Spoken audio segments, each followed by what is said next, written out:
Hey everybody, David here. I wanted to show you guys something about SD cards, and I'm learning more and more about SD cards because I've been purchasing them for a number of years now for photography, and I've never really, I know what a Class 10 card is, but I've never really gotten more into the all the information that's on the card. So today I'm going to show you. I used to use SanDisk cards, and now I've switched over to the Lexar cards, and I'm going to show you why I've done that.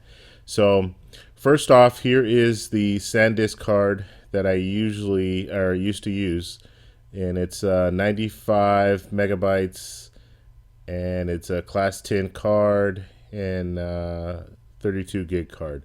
That's what I used to use.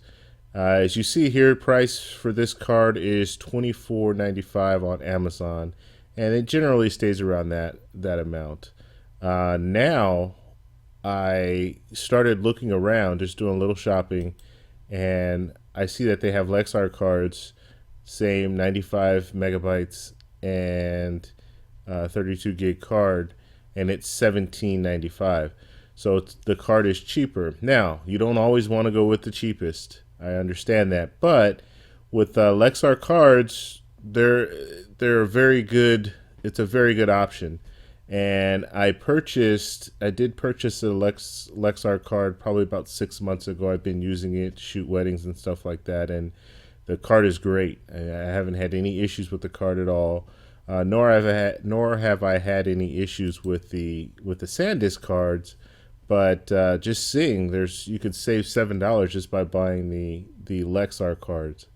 And I did some more research on Lexar and found out that Lexar will, at least for their compact flash cards, which is the card that I presently have, they will pretty much guarantee the card. So if the card fails, you can send the card in to them. They'll recover the information that's on the card, plus they'll send you out another card.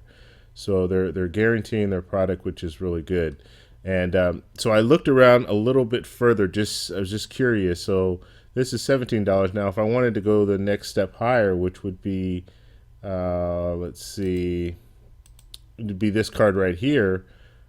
It is $27. So you see here, $27 for this card, which is 150 megabytes, as opposed to 95 megabytes. So the speed of this card is going to be almost twice as fast as the SanDisk card. So you can see there the price is only $3 difference. And so it makes sense. In this case, it makes sense to actually go up to that next level. And then to even go a step further, let's say you wanted to get a 64 gig card, which is what I'm planning on doing. I'm getting ready to purchase some cards right now. That's why I did some research. But if you want to go 64 gig card with SanDisk, 95 megabytes, that card's going to cost you $42. Now, on the Lexar side, if I want to go that route, 64 gig card, and that's the 64 gig with the 95 megabytes, that's going to cost me $23. So, it almost doesn't make sense. They're both the same. They're both the same speed as far as cards go, but it's like twice as much. So you can see that. Now, in this case, I'm not going to get that card. I'm actually going to move up to the 150 megabytes, and I'll go with the $39 for the card. But just looking at the cards,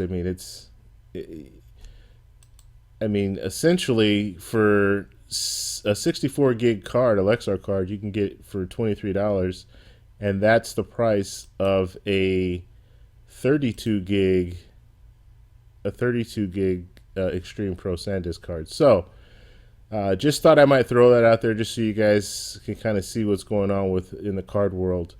And I'm definitely gonna use Lexar and see how they go.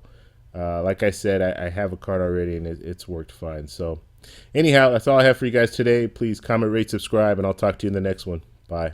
This will get me through a wedding easily, and that's kind of what I'm looking for. I don't want anything that's, some people Some people like to do oh, I'll get the 8 gig cards, and I'll have a variety of different cards that I use throughout the wedding.